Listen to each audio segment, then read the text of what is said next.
Fani Bey'in YouTube kanalımıza hoş geldiniz. Şimdi sizlerle birlikte MediaMarkt buzdolabı modellerine ve fiyatlarına birlikte bakacağız. MediaMarkt'ta satılan buzdolaplarımıza bakalım.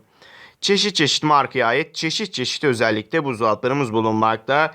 Tek kapılı, çift kapılı, gardırop tipi, no frost, mini buzdolapları gibi birçok çeşidimiz bulunmakta. Bosch markasına ait, LG markasına ait, yani çeşit çeşit markaya ait buzdolaplarımız bulunuyor. Miele bakın görmüş olduğunuz gibi Siemens No Frost buzdolabımız Grundig bulunmakta.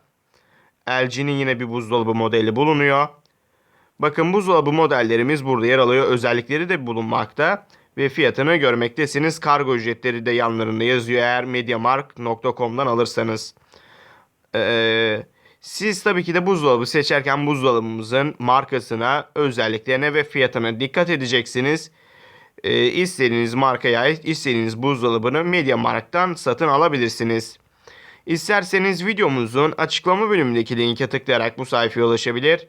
MediaMarkt üzerinden buzdolabı fiyatlarını ve özelliklerini yerinde inceleyebilir. Dilerseniz satın alma işlemleri için de kullanabilirsiniz.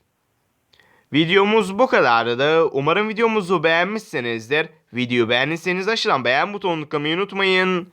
Kanalımıza hala abone değilseniz lütfen abone olun. Bir sonraki videomuzda görüşmek üzere. Hoşça kalın. Kendinize iyi bakın.